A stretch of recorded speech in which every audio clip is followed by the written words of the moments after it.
আমার মনে হয় যে সংবিধানের এই যে আলোচনাটি এটা আসলে দীর্ঘ সময়ের দরকার এবং নিশ্চয়ই আমরা পরবর্তীতে যাব। আমরা যেহেতু থাকতে চাচ্ছিলাম, আমি সাইদ আব্দুল্লাহ অন্য একটু বিষয় যাই, কারণ এই আলোচনা চালাতে গেলে আসলে এই বিতর্ক চলবেই, এবং যদিও এটি খুবই হেলদি বিতর্ক এবং এটি একটা সমাধানে পৌঁছাবে, সেটির মাধ্যমে আমাদের আমার মনে হয় আমার কথাটা তো শেষ করতে দেন না। আমি বলছিলাম যে এখন যেভাবে সংবিধানের কথা বলতেছেন, এই সরকার বিপদে পড়বে সামনে। কারণ হচ্ছে যে আপনার এই সরকার মানে শেখ হাসিনা বা তার আওয়ামী লীগ এর আগে সংবিধানে, যদিও আমাদের জনগণই হচ্ছে সর্বক্ষমতা বা জনগণের চাওয়াটা পাওয়া ইয়েটাই হচ্ছে বড়, সবকিছুর উপরে স্থান পাবে, কিন্তু কিছু কিছু ধারা উল্লেখ করে দিয়ে দেওয়া হয়েছে যেগুলো চাইলেও কেউ কি করতে পারবে না। যদি 2/3 মেজরিটি আপনার 142-এ আমাদের সংবিধান সংশোধন কিভাবে হবে সেটা 142 নম্বর অনুচ্ছেদে আছে।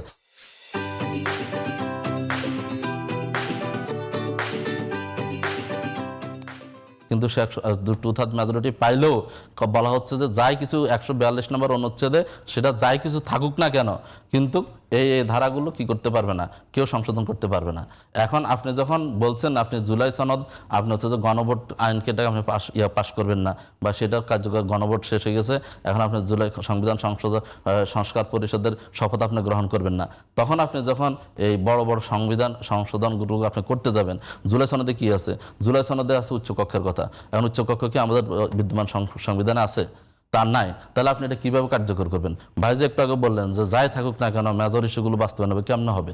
আপনাকে তো সেই জায়গাগুলোতে আপনাকে অবশ্যই তখন দেখবেন যে আপনি সংবিধানের যখন এটা আপনি সংশোধন করতে যাবেন, এটা চ্যালেঞ্জ হবে সুপ্রিম কোর্টে। সুপ্রিম কোর্টের চ্যালেঞ্জ আপনি এটা আটকে দিবে, আপনি চাইলে করতে পারবেন না। তাহলে তাহলে উপায় কি? উপায় হচ্ছে আপনার এই যে ফ্যাসিবাদ যেহেতু পুনরায় প্রতিষ্ঠিত না হয়, আবার যেন একনায়কতন্ত্র বা জনগণের উপর চাপায় না বসে, কেউ ক্ষমতা কুক্ষিগত করতে না পারে, সেটার জন্য এই জুলাই বিপ্লব এবং জুলাই বিপ্লবের চেতনার আলোকে এই সংস্কার কমিশন এবং সংস্কার কমিশনের পরে ঐক্যমত্য কমিশন দীর্ঘ আলোচনা 18 মাস প্রায় একটা দেশ এবং জাতির সেখানে নেই হলো। আপনি এখন সেখানে যদি না গিয়ে আপনি যদি আগের মতোই সেই কায়দায় চলেন, পুরানো পদ্ধতিতে চলেন, তাহলে তো এই পুরো প্রক্রিয়াটাই ব্যর্থ হলো।